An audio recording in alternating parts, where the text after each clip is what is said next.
Olá, pessoal. Depois de nós estudarmos títulos de crédito, né? Hoje nós passaremos a verificar sobre títulos de crédito em espécie, mas eu quero fazer aqui um retrospecto desse contexto aqui do que nós já vimos. Nós falamos na parte inicial da parte histórica, né? Sobre o títulos de crédito lá no direito italiano, também no direito francês, no germânico. Aí depois nós vimos do direito moderno, essa uniformização, também no Brasil, né? Vimos os atributos, os seus princípios, a literalidade, também a autonomia dentro desse contexto, e um dos principais deles aí, que nós vimos dentro do subprincípio da inoponibilidade, nós vimos o que? A circulação desse título de crédito, né? Não é muito comum na vida prática as pessoas ficarem usando desse meio. Nós sabemos que a maioria das pessoas é comum se fazer uma nota promissória, mas muitas das vezes essa nota promissória não tem a circulação como na época quando foi criada, né? E aí nós falaremos isso em sala de aula, na webconferência, para tirar eventuais dúvidas. Aí nós vimos também a classificação dos títulos, quanto ao modelo, quanto ao modo, quanto ao conteúdo, quanto à sua estrutura, quanto à pessoa do emitente. Também vimos quanto à complexidade, a completude, a definitividade e também a previsão em lei, né? Depois, nós passamos a estudar sobre as teorias que rodeiam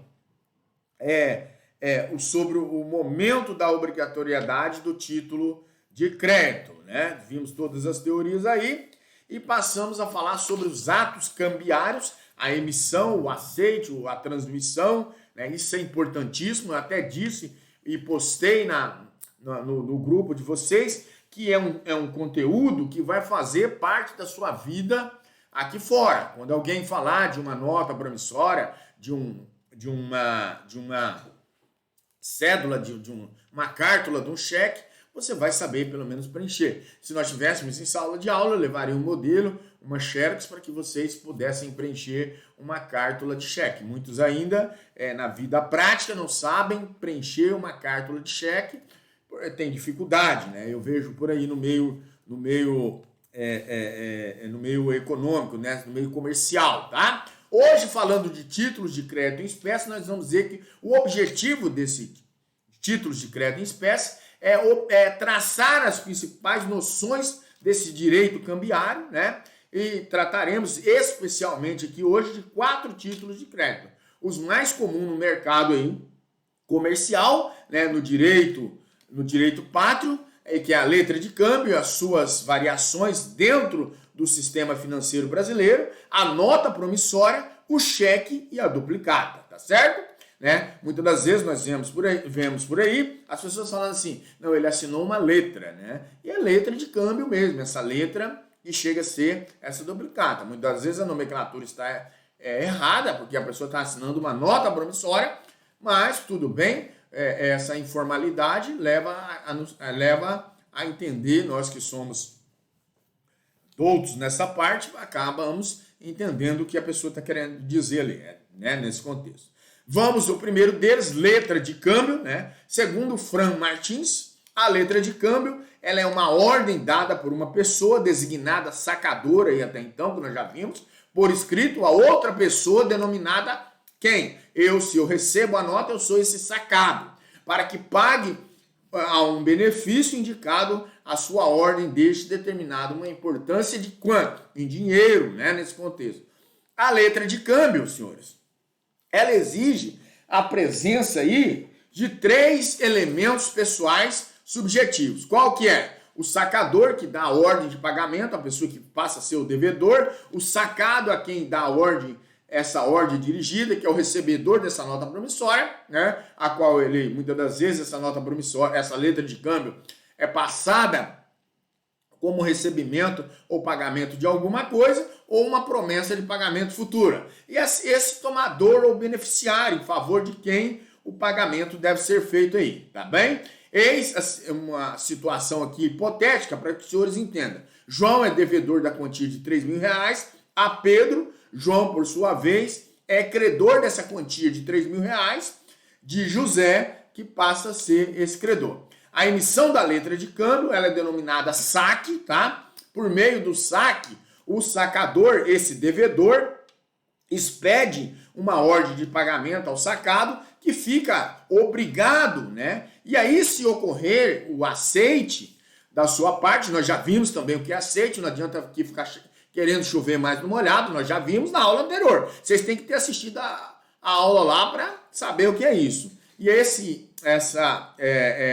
nesse aceite de sua parte, a pagar ao beneficiário, um credor específico, o valor que está lá determinado no título. Nós já vimos também que o que está escrito, digamos assim, o que está, né, na nota promissória ou no título de crédito, nesse título de crédito, vamos falar melhor dizendo, não sei qual é deles, é o que vale para o mundo jurídico aqui, para o mundo comercial, tá? A ordem de pagamento, ela é emitida pelo sacador, o sacador deve ser incondicional, porquanto as obrigações cambiárias, elas não podem ter a sua eficácia subordinada a uma ocorrência de eventual futuro e incerto, para não prejudicar o quê? A circulação do título de crédito, a circulação desse crédito, a evolução histórica desse título de crédito.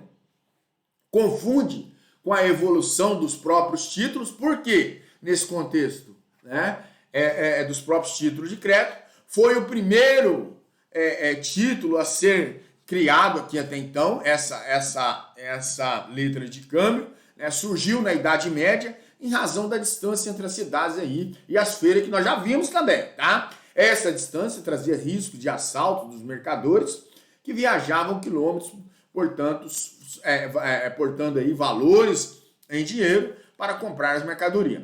A partir do surgimento desta letra de câmbio, não era preciso mais que os mercadores, até então, levassem valores em dinheiro de uma cidade para outra, pois bastava que o comerciante entregasse a quantia para um banqueiro de uma cidade e esse banqueiro expedisse aí uma ordem de pagamento, essa letra de câmbio, para outro banqueiro de uma outra cidade, pagasse aí ao beneficiário ou a ordem deste, aí até então. Era mais seguro para circular até então a letra de câmbio do que os valores em dinheiro. Assim, a moeda escritural, né, nesse contexto, o crédito, esse crédito aí trazido até então, né, o crédito ajudava os bancos na medida em que os empresários depositavam ali o dinheiro e o que circulava era o quê? O título de crédito. Quanto ao regime jurídico aplicável aqui nesse contexto da letra de câmbio, nós vamos ver que a letra de câmbio ela é disciplinada pela Lei Uniforme de Genebra, que é a LUG, essa convenção internacional introduzida no Brasil por meio do decreto que nós já falamos também, 57.663 de 1966, conhecida pela sigla LUG, né? Essa letra de câmbio e a nota promissória no âmbito dos seus países signatários. Ao introduzir a LUG no Brasil, esse decreto que por outrora eu disse, fez diversas reservas e artigos daqueles da convenção. Se eu fizer uma pergunta em contexto de prova, a LUG ela disciplina o quê? A letra de câmbio, né? E a nota promissória somente. O cheque e o outro que nós veremos aqui, que é o cheque e a duplicata, também não, tá? Ele somente, posso confundir os senhores colocando lá. A LUG, ela regula a nota promissória, ou inverter, a duplicata e a letra de câmbio? Você vai dizer que não, porque ela regula a letra de câmbio e a nota promissória, tá bom? E nós veremos em seguida. Quais os requisitos da letra de câmbio? Né? Os requisitos da letra de câmbio dividem-se em intrínsecos e extrínsecos. Os intrínsecos são aqueles exigidos para a validade de todo aquele e qualquer negócio jurídico, artigo 104 do Código Civil, e os extrínsecos também são denominados formais ou objetivos, são os exigidos pela legislação cambiária. A Lei Uniforme de Genebra, ela traça requisitos também extrínsecos, considerados imprescindíveis, essenciais, para que o documento produza os efeitos aí a saber. Qual os efeitos? A denominação da letra de câmbio, a cláusula cambial, a ordem condicional de pagamento de quantia determinada, o nome do sacado, o nome também lá do tomador, esse beneficiário, ou a ordem de quem a letra de câmbio deve ser paga, a data do saque e a assinatura do sacador, né? Também prevê requisitos extrínsecos supríveis aí, né? Então, cabe a você ler no material de apoio. A Lei Uniforme de Genebra traz uma margem de autonomia da vontade a ser exercida por meio da letra de câmbio. Quando? Quando, por um lado, ela possibilita a inserção no título de algumas cláusulas adicionais aí. E, por outro lado, ela veda a inserção de outras cláusulas permitidas, segundo Luiz Emídio aí, nesse contexto de letra de câmbio. O vencimento. O vencimento, a letra de câmbio, ela é aceita pelo sacado e torna exigível a partir do seu vencimento. O vencimento pode ser ordinário ou extraordinário. Será ordinário quando traduzir aí o término de um prazo normal, ao passo que será extraordinário quando houver a interrupção daquele prazo lá previsto em lei, né, por força de ato anormal. A LUG, ela também traz requisitos sobre as letras de câmbio, traz 4 espécies de vencimento: o à vista ou a contraprestação, né, o dia certo e também a certo termo de data de apresentação para o aceite. O vencimento à vista é o que ocorre no ato da apresentação da letra de câmbio ao sacado. O dia certo é o que vence em dia pré-datado pelo sacador, logicamente em data posterior à data do saque. A certo termo, da data, né, e a hipótese em que a letra de câmbio tem o seu vencimento em dias, semanas ou meses contados a partir da data própria da emissão, que é o saque. A letra a certo termo da vista também vence após um prazo estipulado aí pelo sacador, né? Quanto ao prazo de apresentação e pagamento, né, e o pagamento da letra de câmbio, nós vamos verificar, senhores, que tratando-se de letra de câmbio a certo termo de vista,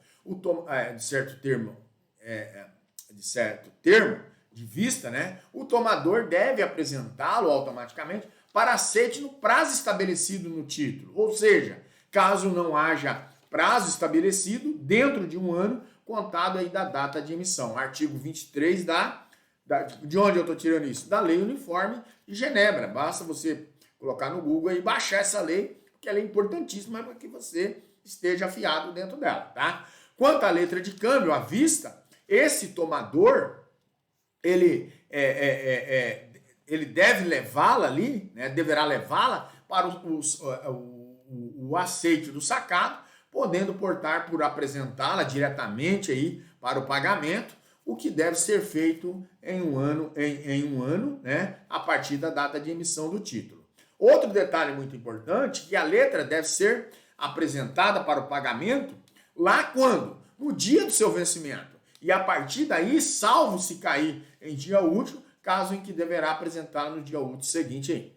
Se vencido o título de crédito, caso esse tomador não apresente a letra no pagamento, começa a fluir o prazo para o protesto aí, que nesta letra de câmbio deve ser no dia útil seguinte ao vencimento. Então a letra venceu hoje, quando que começa o prazo para a cobrança? Hoje mesmo. Se ela venceu é um dia após já para protesto, para cobrança, para tudo, os meios legais, tá? Que na data da letra de câmbio deve ser útil seguindo o vencimento aí. Artigo 44 da LUG, nos termos do decreto 2044 de 1908, tá certo?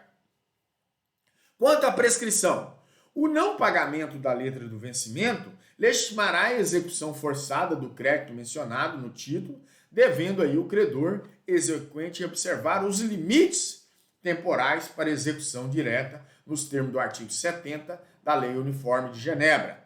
A letra de câmbio financeira, nós vamos olhar que as letras de câmbio financeira são aquelas que podem ser emitidas pelas instituições financeiras sob o controle do Banco Central, que estão autorizadas a sacar, emitir e aceitá-las aí conforme a Lei 4.728 de 1965. Quanto à letra de câmbio do Banco Central, aí trata-se, senhores, de quê? Né? Trata-se de um título de responsabilidade do Banco Central, emitido com o único objetivo de servir como instrumento de política monetária, A letra de câmbio do Banco Central possui as seguintes características: denominação, né, da letra do Banco Central do Brasil, LBC, valor nominal múltiplo aí de R$1.000, e prazo máximo de quê? De 30 meses aí, nesse contexto aí, tá certo? A letra de câmbio também do Tesouro Nacional, ela consiste em um título de crédito público, que é responsabilidade do Tesouro Nacional, emitida para a cobertura de déficit orçamentário, e assim como para a realização de operações de crédito por antecipação de receita, observados os limites fixados aí pelo Poder Legislativo. É emitida pelo Tesouro Nacional com prazo máximo de 35 dias, sob forma escritural, mediante registro dos respectivos direitos creditícios nesse contexto, tá? A letra de câmbio financeira do Tesouro trata-se de um título de responsabilidade do Tesouro Nacional Brasileiro, é uma espécie de título público, é emitida com o escopo de prover o que? Os recursos necessários para a cobertura aqui, até então, de déficits nesse contexto orçamentário, ou para a realização de quê? Para a realização de operações de crédito por antecipações de receita orçamentária. A letra de câmbio hipotecária traduz um título de crédito de emissão privativa das instituições que atuam na concessão de financiamentos com recursos do sistema financeiro de habitação, né? É lastreada em crédito imobiliário e é garantida pela caução de créditos hipotecários. Deverá atender os seguintes requisitos: nome da instituição financeira, emitente e assinatura dos seus representantes, número de ordem, local e data de emissão, denominação, né, letra hipotecária, valor nominal e data de vencimento, forma de periodicidade e local de pagamento do principal, identificação dos créditos hipotecários, né, nome do titular e declarações de que a letra é transferível por endosso e endossável, e será sempre nominativa, somente admitindo a transferência por endosso em preto, o qual nós já vimos também esse conteúdo. A letra de câmbio incompleta ou em branco, a letra de câmbio será completa sempre que contiver todos os requisitos essenciais de validade. Se carecer aí até então de algum dos requisitos legais de validade, será denominada letra de câmbio em branco e incompleta. Há entendimento também no seguinte, de que a letra de câmbio, né, essa letra de câmbio será considerada em branco quando esse sacador ele omitir determinada indicação para o futuro preenchimento aí, nesse contexto, tá certo? Aqui, senhores, foram todos os nuances sobre a letra de câmbio. Passaremos agora a falar sobre a nota promissória, né? A nota promissória, que é comum, todos conhecem uma nota promissória. Deixa eu ver até aqui se eu tenho alguma nota promissória aqui. Eu creio que eu não vou ter. Mas eu penso que todos os senhores conhecem a nota promissória, já viram uma nota promissória, né? Se você não viu, você é de outro planeta, né? Então, mas beleza. Na nossa webconferência eu mostrarei nota promissória, o cheque e também essas letras de câmbio aí. A nota promissória, ela deita suas raízes também na Idade Média, especificamente na Caution, que nós já vimos também. A finalidade da Caution era facilitar a operação de crédito, vocês já viram, né? Essa trajectícia, ou esse trajeto dessa letra de câmbio e também da nota promissória, removendo o risco do transporte de moeda para outra cidade, que nós já vimos. Quanto aos requisitos, a nota promissória deve atender os requisitos previstos em lei. E quais são esses requisitos e qual é a lei? Senão ela não terá valor como título de crédito. São eles, o artigo 75 de onde? Eu não estou tirando de outro planeta, estou tirando lá da LUG, da Lei Uniforme de Genebra. A expressão nota promissória é uma cláusula cambial, a promessa pura e simples de pagar determinada quantia, sem condições ou encargos. O nome do beneficiário, preenchendo os requisitos, a data de emissão e a assinatura do emitente, o local da emissão e o local de pagamento. O vencimento, a data de vencimento não é requisito, pois a LUG estabelece quando ausente a nota promissória deve ser considerada à vista. No entanto, a nota promissória emitida com 2 datas de vencimento, ela se torna nula por força da dicção do artigo 77, combinado com o artigo 33 da LUG. Outra não é a posição do STF, lá no informativo 431 do material de apoio dos senhores aí, para dar uma boa lida. Quanto à prescrição, a nota promissória, quanto à pretensão executória, ela prescreverá em 3 anos, tá? Não me diga que é 5 anos, como alguns advogados pensam que são, e acaba levando pau na hora de executar a nota promissória para o seu cliente. Ela é de 3 anos, relativamente ao emitente e aos seus avalistas aí, em 6 meses, quanto à pretensão dos endossantes de efetuar as cobranças uns aos outros aí. Então, ela é 3 anos, né? Quanto aos seus avalistas ou endossantes, ela é apenas de 6 meses, tá certo? Por quê? É um prazo razoável para que a pessoa já tenha conhecimento da dívida e ou efetue o pagamento ou procure os meios de sanar esse débito aí. Aí foram os nuances referentes à nota promissória.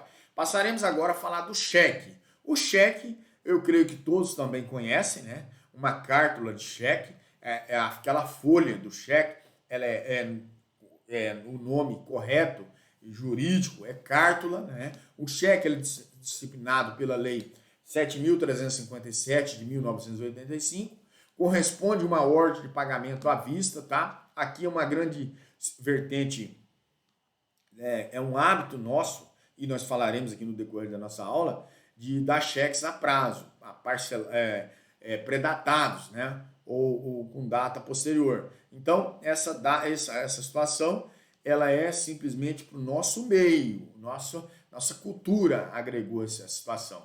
Mas para o banco, se o cheque cai lá, né, automaticamente a Ana Paula Venzo falaria até melhor aí, né, na nossa webconferência, eu vou até indagá-la, e aí ela falará para nós, porque se chegar lá no caixa, ela trabalha na Credit Suisse, e chegando lá no caixa, a pessoa terá que, uma emissão, ela terá que efetuar o pagamento, mesmo estando na nota de rodapé, para a data tal, ela terá que efetuar o pagamento, porque ele é à vista, tá?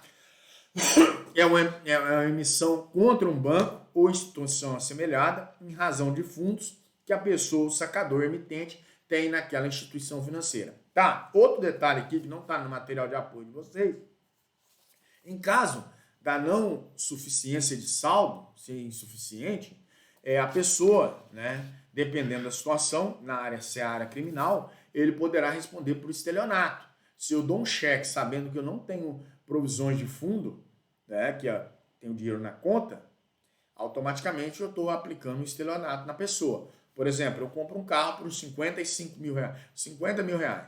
Esse carro, não sei de onde eu estava tirando 5, mas 50 mil reais. E dou um cheque, significando que é a emissão de pagamento à vista. E ele não tem fundos, e eu saio com o carro, né? Com o carro, automaticamente eu apliquei um estelionato, porque eu estou ludibriando a pessoa e saí beneficiado nesse contexto, tá certo? Entre as funções do cheque, afiguram-se a de maior relevo, a correspondência a meio de pagamento à vista, tá? Permitir que sejam efetuados pagamentos à distância, pelo envio de título ao sacado, em uma praça para que você pague a outra. Por exemplo, eu mando um cheque por correio para que lá em Presidente Médici alguém efetue o saque. Ele vai na agência bancária, deposita o cheque e com o prazo lá regimental do banco, né, que é interno, eles farão o pagamento. Eu creio que é 2 dias, parece, para compensação. Evitar a circulação da própria moeda fiduciária e também servir de instrumento de comprovação de pagamento. Quanto às características, Luiz Emídio, esse doutrinador, ele diz que o cheque apresenta as seguintes características: correspondência ao ato de natureza comercial, tem natureza de bem imóvel, é emitido em regra pró-solvendo que pagamento, corresponde a documento formal, classifica-se como título abstrato, traduz título de apresentação, trata-se de título que pode ser emitido nominal ao portador, deve-se observar os princípios cambiários, ele é à vista sempre, tá? No cheque intervém um princípio, 3 sujeitos: o emitente, o sacado e também o beneficiário. Quanto aos requisitos, a denominação do cheque é cláusula cambiária, a ordem incondicional de pagar quantidade determinada, o nome do banco ou da instituição financeira que deve se pagar o sacado, a indicação do lugar do pagamento, a indicação da data e do lugar da emissão e a assinatura do emitente. O lugar da emissão é relevante para fixar o prazo para apresentação, que terá início da data da emissão e será de 30 dias. Se pago na própria praça, é de 60 dias em outro lugar. Então, se você me recebe um cheque meu, com a data, você tem até 30 dias para fazer o saque, se for na mesma agência. Por exemplo, eu passo um cheque para o Lucas, né? O Lucas Mota. E aí o Lucas não faz o saque desse cheque dentro desses 30 dias. Então, o banco não vai pagar porque extrapolou. Se for de outra praça, ele tem até 60 dias para fazer, elevar o banco e ter a compensação desse cheque. A lei do cheque é 7.357 de 1985. Ela estabelece que deve contar com a provisão de fundos em poder do sacado e estar autorizado por contrato expresso ou tácito aí sobre eles emitido. Em regra, a legislação não admite a emissão de cheque ao portador, salvo o valor mencionado for superior a R$100. O que está querendo dizer aqui? Que nesse contexto, cheques acima de R$100, né, eles têm que constar lá na cláusula a ordem de quem? Para quem? Né, o nome da pessoa, para que ele possa efetuar esse saque. Quanto à sua tipologia, o cheque ao portador, cheque ao portador é aquele no qual, no ato da criação, o sacador preenche o espaço destinado à identificação do beneficiário da emissão com a expressão ao portador ou com outra expressão análoga, né? Ou simplesmente e deixa em branco, né? Porque a maioria das fazem, deixa em branco e a pessoa, quando ele vai sacar o cheque, ele preenche lá o nome de quem vai sacar.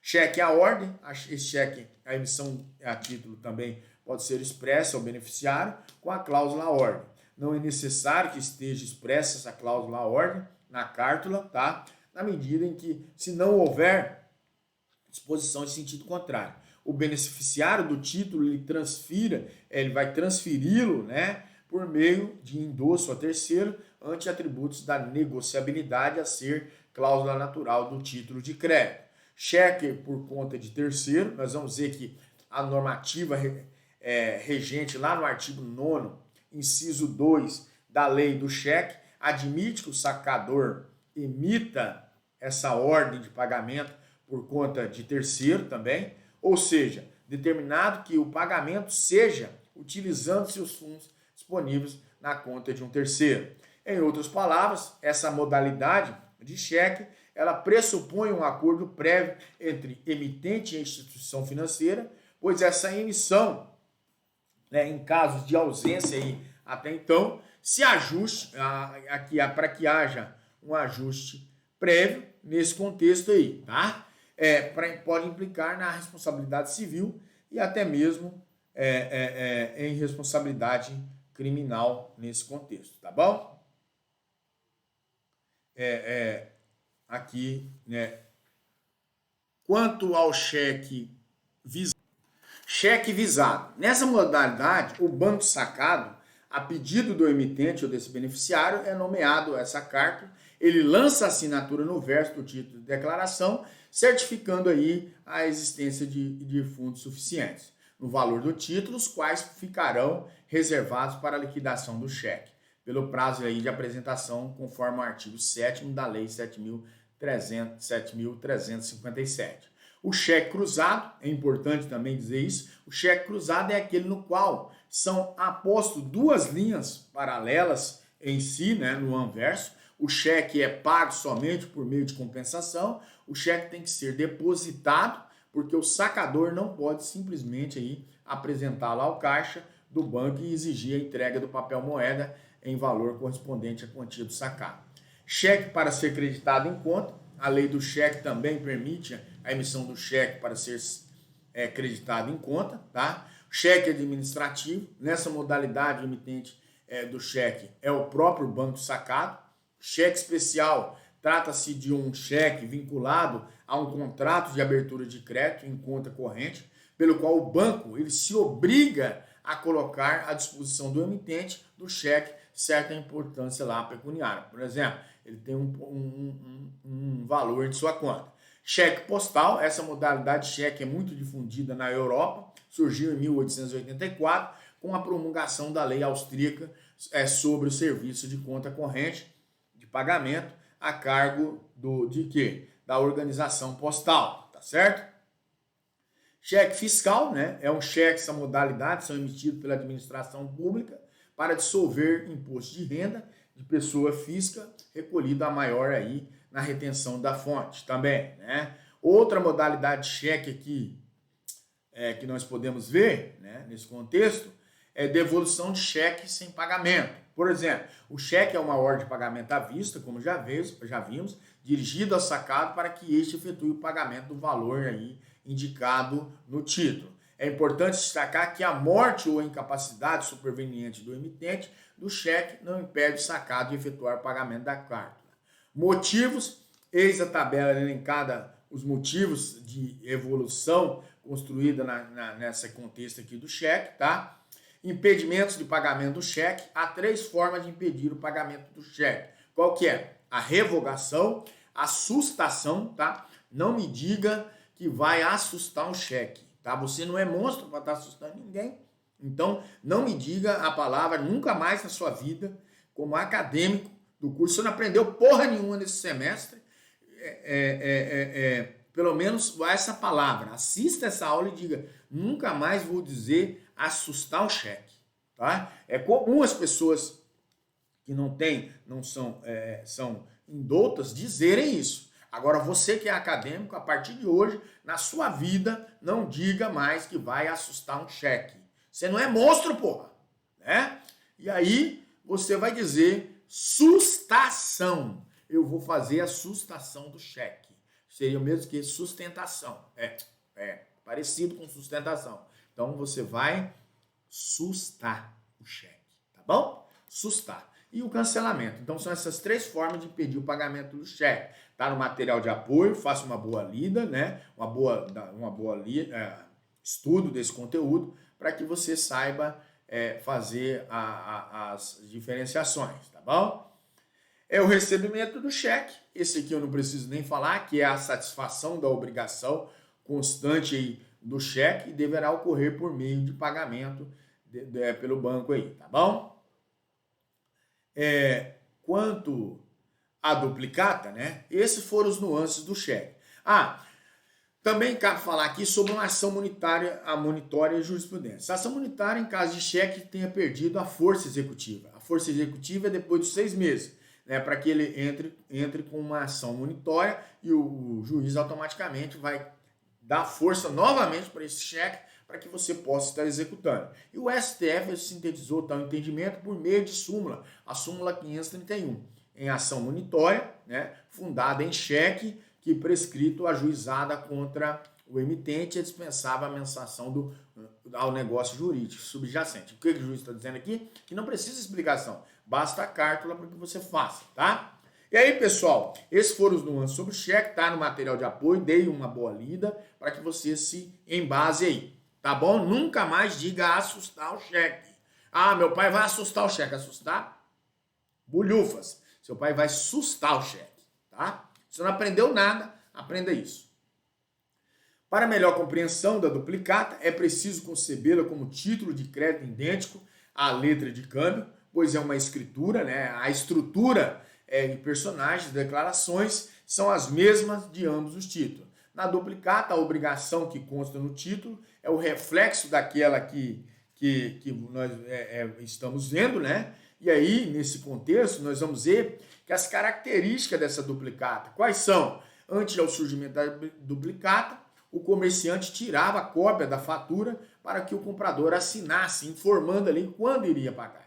Hoje emite-se a duplicata, colhe ou não o aceite e endossa ao agente aí financeiro adquirente dos credores futuros aí, nesse contexto, tá? Algumas características, somente saca a duplicata ao credor que queira antecipar o crédito constante da fatura, tá? Vendendo em desconto. O pagamento da duplicata ao credor antecipa esse crédito constante da fatura. O pagamento da duplicata, na verdade, é o pagamento das mercadorias ali adquiridas do serviço nesse contexto. Quanto às modalidades de aceite, né, nós vamos ver o à vista e o dia certo. Por quê? Nesse contexto, o aceite da duplicata diferencia do aceite da letra de câmbio, pois na duplicata o aceite ainda não está lançado no título, ele se torna-se o quê? Presumido, tornando-se a partir dele uma comunicação do título em abstrato, tá? Os prazos friccionais em toda e qualquer ação contra o sacado e seus avalistas, o prazo é de 3 anos a contar do vencimento, conforme todos os nuances da nota promissória, como nós vimos. A duplicata, por isso que ela é parecida. Então, basta você ficar atento, né, nesse contexto aqui para saber. A triplicata é uma cópia da duplicata, extraída nos casos aqui autorizados por lei, nesse contexto. A perda ou extravio da duplicata obrigará o vendedor a extrair a triplicata, que se torna aí como os meios requisitos da duplicata, lá do artigo 23. Né? Aí tem todas, eu trouxe lá para vocês, duplicata de prestação de serviço, duplicata escritural, né? E aí, nesse contexto, e trouxe também, né, sobre o conhecimento lá do varrante, o arrante, né? O arrante ou varrante. Esse aí eu só trouxe para que vocês tenham noção. Pessoal, no mais, vocês verificarão sobre todos esses títulos de crédito que são de fácil percepção, de fácil aprendizado, e nós vimos aqui hoje, né? Tanto a letra de câmbio, a nota promissória, o cheque, né? Que o cheque trouxe mais, ele é comum na sociedade, está até hoje, está ficando em desuso. Todos esses meios aqui, né? Agora com a criação do Pix, quase todas as pessoas falam, não, eu tenho Pix, manda um Pix, né? Por quê? Esses dias eu falei para a moça, a gente só manda Pix se tiver dinheiro na conta. Tem Pix sem dinheiro na conta? Não. Então, tá caindo em desuso, tá? Tanto a letra de câmbio, as duplicatas, a nota promissória e também o cheque. Poucas pessoas têm cheque. Por quê? Hoje, qual o meio que nós estamos vivendo dentro dessa sociedade, né? Dentro dessa sociedade, essa evolução histórica que existe. É o cartão de crédito, está sendo substituído pelo cartão de crédito. Quase todas as pessoas, poucas as pessoas têm cheque, mas a maioria tem cartão de crédito. Todos sabem que é cartão de crédito, existe aí esse meio, essa evolução histórica, né?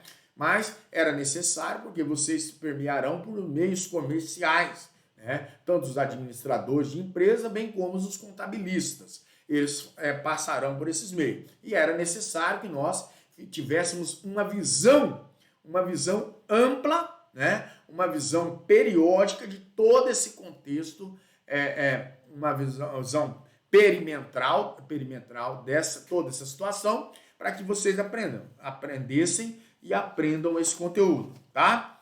Nós vimos então letra de câmbio, nota promissória, cheque e duplicata. O que a LUG ela elenca e ela traz como regras? Ela traz como regra a letra de câmbio e a nota promissória, e não as duplicatas, que tem lei própria, e também ao cheque, que também tem lei própria, tá certo? Pessoal, eu quero que vocês tenham um bom aproveito dessa aula, tanto na aula que foi passada aqui, bem como na aula, né, na videoaula que está sendo passada, bem como na aula sobre os títulos de crédito, né, que nós vimos lá, todo o conteúdo, todo o arcabouço de conhecimento do títulos de crédito, tá certo? No mais, eu desejo a vocês boa aula, a aula ficou bem curtinha, mas é necessário para que vocês tenham uma boa desenvoltura e na próxima webconferência nossa, nós tiraremos todas as dúvidas. No mais, me despeço dos senhores e tenham bons estudos.